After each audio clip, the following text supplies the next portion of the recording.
Hey guys, last week was a difficult week for a lot of reasons that I won't get into right now, but point being is that I had a really hard time staying motivated with this project, and that's okay. Sometimes motivation ebbs and flows in life and you just need to roll with it. Hoping that this week will be a little bit better and we can make some progress on these stairs. I did manage to get the skirt board in and primed, which was a huge win. But this week I'm gonna focus on the Newel posts and starting to get these treads and risers in because it needs to happen.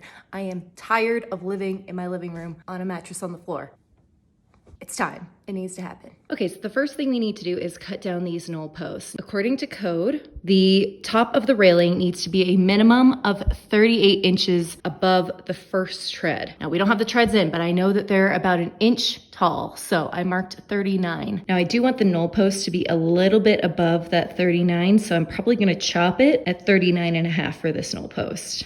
And then I'm gonna do the same thing for that Newel post up there. First, I marked where I'm cutting with a straight edge and then decided to embrace my inner Clark Griswold because 'tis the season.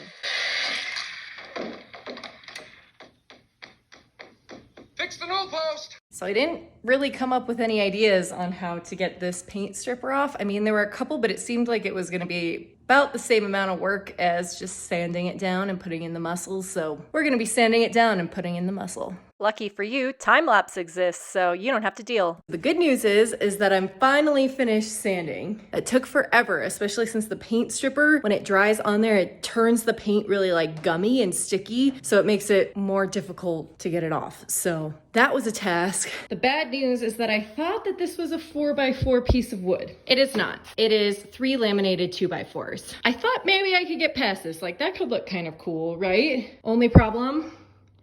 The 2x4s do not face the same direction between this post and this post. That's a bummer because I was really hoping that I could stain these and have it be like nice wood. I don't think I'm gonna be able to do that anymore, so I need to pivot. I have a couple ideas. First idea, I could cover it in veneer and stain that. I've never done that before. I have no idea how difficult it is. Probably the most difficult and time-consuming option. Option B, I can paint them. I could paint them either black or white. Want to get your opinion. What do you guys think that I should do? My fate rests in your hands, folks. Thanks so much for watching. Please like and subscribe for part 9 and follow along for more home DIY.